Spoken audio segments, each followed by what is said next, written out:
Hello friends, അസ്സലാമു അലൈക്കും. റമദാൻ കരീം. അങ്ങനെ പുണ്യ റമദാനിലെ ആദ്യത്തെ നോമ്പ്. റിഹാനെ, എങ്ങനെയുണ്ട് നോമ്പെടുത്തത്? ഫസ്റ്റ് ഡേ നോമ്പ് എങ്ങനെയുണ്ട്? കുഴപ്പമില്ലല്ലോ. മമ്മ ഒരു ഗിഫ്റ്റ് എടുത്തേ റിഹാൻക്ക്. ഞാനിന്ന് റിഹാന് കൊടുക്കുന്ന ഗിഫ്റ്റ് എന്ന് പറയുന്നത് അവൻ്റെ ജീവിതത്തിൽ തന്നെ വളരെയേറെ മാറ്റങ്ങൾ ഉണ്ടാക്കുന്ന ഒരു ഗിഫ്റ്റ് തന്നെയാണ്. അത് റംസാൻ ചാർട്ട്.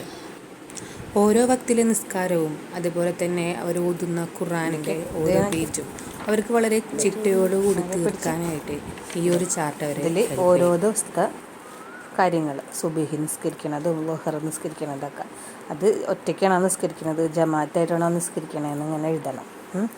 അതിന് തറാവീന് പോകണ്ടെങ്കിൽ അത് ടിക്കിടുക.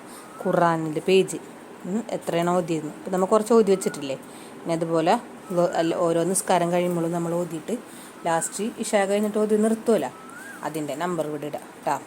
അങ്ങനെ ഓരോ ദിവസം 30 നോമ്പും പിടിച്ച് എല്ലാ കാര്യങ്ങളും നല്ല നീറ്റായിട്ട് ചെയ്യണം കേട്ടോ. ഇൻഷാ അല്ലാഹ് നമുക്ക് മമ്മയുടെ വക വലിയൊരു ഗിഫ്റ്റൊക്കെ ഉണ്ട് ലാസ്റ്റ് കേട്ടോ. അപ്പോൾ നമുക്കിതിവിടെ ചുമരും ഒട്ടിച്ച് വെക്കാം. അപ്പോൾ ഓരോ ദിവസം നമ്മൾ ചെയ്യുന്നത് അപ്പം ഇങ്ങനെ ടിക്ക് ചെയ്ത് പോയാൽ മതി. അപ്പോൾ നിങ്ങളും ഇതേപോലെ മക്കൾക്ക് കൊടുക്കണമെങ്കിൽ അവർക്കത് നല്ല ചിട്ടയോടുകൂടി തന്നെ തീർക്കാൻ സാധിക്കും. അള്ളാഹു എല്ലാ മക്കളെയും സ്വാലിഹായ മക്കളുടെ കൂട്ടത്തിൽ ഉൾപ്പെടുത്തുമാറാകട്ടെ. ആമീൻ.